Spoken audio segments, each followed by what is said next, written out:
You've got the Kais, you've got the Hassans, you've got the Miis, you've got the XQCs, you've got the Jinxies, but you also need the Shrubs. But one of the things that they have done is they have effectively killed the careers of a number of small streamers. I'm talking about streamers that are getting 20 viewers and now they've been nerfed down to 4. I'm talking about streamers that used to get 200 and now they're getting 20 or 40 or something like that.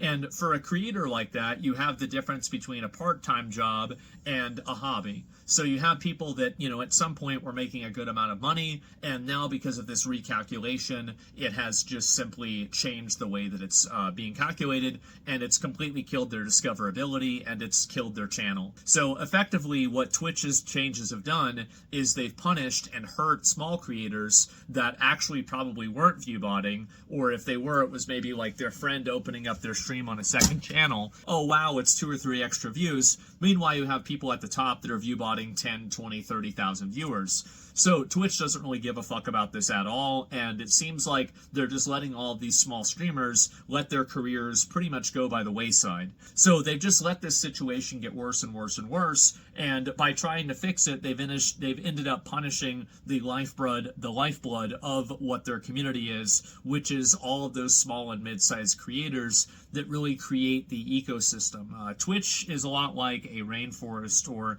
any sort of a forest or something like that, where you have the very large sequoia trees, you've got the big trees, you've got the Kais, you've got the Hassans, you've got the Miis, you've got the XQCs, you've got the Jinxies, but you also need the shrubs, you need the smaller trees, you need the flowers, you need the mushrooms, and you need all the little bugs that are in between. And if you don't have that entire ecosystem, those big trees will also begin to die. And that's what we're seeing happening. You're seeing everybody's viewership going down. You're seeing people going on the platform less. And I think the reason for that is very simple. It's because the viewer experience has become increasingly worse because of more and more ads. You're having content becoming increasingly more controlled, and you're also just simply having people get tired of seeing the same thing over and over and over, and other platforms encroaching on Twitch's for a long time first mover advantage and finally gaining some foothold. So Twitch is basically being eaten from like multiple different directions, and they're not taking it very well.